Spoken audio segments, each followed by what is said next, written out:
Hello friends, so today we can discuss the problem 2 from Codeforces round 662, problem name Applejack and storages. So you can read this problem statement, but in simple term it states that you have to build one square and one rectangle. So you have different planks of length like AI or like X you can assume, and there are n planks in a storeroom. So let's assume that you have a storeroom and initially it has n planks. Now every day what you have to do here is some new planks come to your store and some planks can also get distributed along. So they can remove from the store or they can add to a store. So initially a store has n planks of length you are given, and on an every day some plank can add to your store which is like plus x. It means that some in plank of length x is added to your store, or minus x, which means that it is removed from your store. Now you have to form a rectangle and a square. The rectangle can also be a square, okay, and you have to form these two things from this storehouse. So what you have to do here is you have to tell that on every day after every transition of adding a plank or removing of a plank, whether it is possible to form a rectangle and a square using the repository you have in the in the storeroom. Okay, so that's the whole question. So let's move down to the example to make it more clear. As you can see, there are 5 1 length planks and 1 2 length plank. If you add a 2 length plank, then what will happen that there are 2 length planks and 1 2 3 4 5 1 length plank, and you cannot form rectangles or square with it. I have to form one rectangle and one square with it. This is not possible. You can write down on paper. We can move down to the example to make it more clear. But when you add one more plank of length 1, then it is possible. Then you can form like this 1 2 1 2 and 4 ones. So this is a rectangle and this is a square. Okay, so then after all these transitions it is not possible. In the end it is also possible. So what you required for this is you have two conditions. You have you want to know how many planks are there. So you are required two things. Okay, what you are required? You are required that how many planks are there which has a count of 4, because that will form squares. And I want to know how many planks are there which has a size of 2 at least, so if there are size 1 1 and 2 2, so I can use to form rectangles. Okay, so what we can do here is, for the first example, because it just requires 1 and 2, you will require 2 arrays. One you can give the name as A and the other is count. So let's fill this. It is 1 1 1 1. It's 3 1 and then 1 2, 3 1 1 2 and then again 1 1.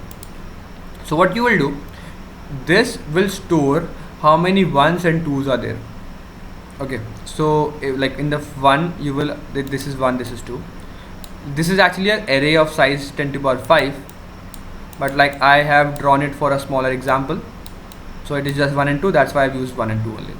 Okay, so then this is 1, so you will increase its count to 1, then it will become 2, then it will become 3, and then 2 will come, so it will be 1, and it will be 4 and 5. So then you will ask what is the value of what is count there.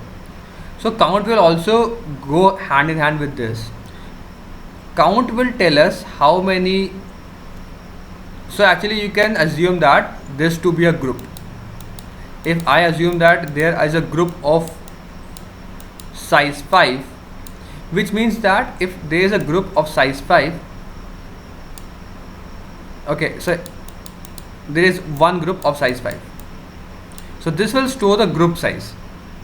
That will help later. I will tell you how. So what you can do, you can extend it. This is 1 2 3 4 5.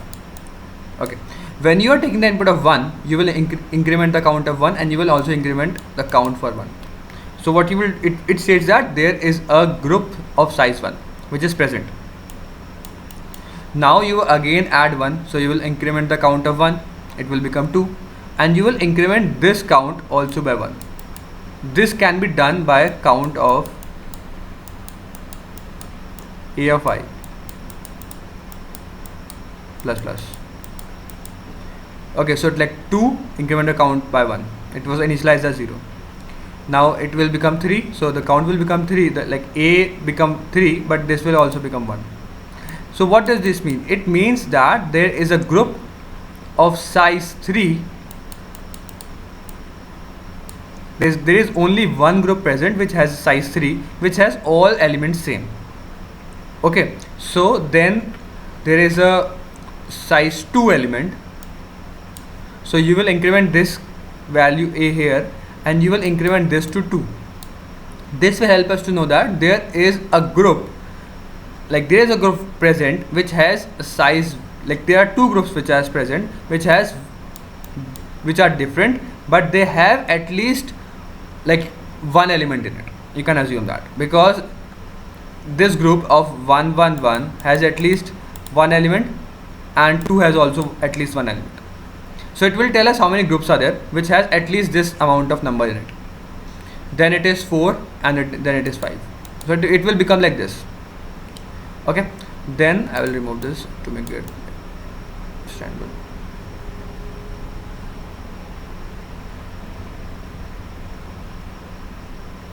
Okay, now our next thing is our queries. So what we will see there, if you add one number, so let's assume that you will add a plank of size, let's see here, you will add a plank of size 2 and 1. When you add a plank of size 2, what you will do, you will do the same thing. You will add a plank of size 2, so the count of 2 will increase to 2, and then you will increase this to 2 also, which means that there are two groups which has at least 2 elements. So there are two groups which has 2 elements. Okay, which has at least 2 elements, but can I form a square and a rectangle with this? So what you can observe with this here is, you want to form a square and a rectangle, and to form a square you want to see that how many elements or like how many groups are there which has a size of 4. It means that there is one group of size at least greater than or equal to 4. So this can be used to form a square, but you want to also form a rectangle or a square at least.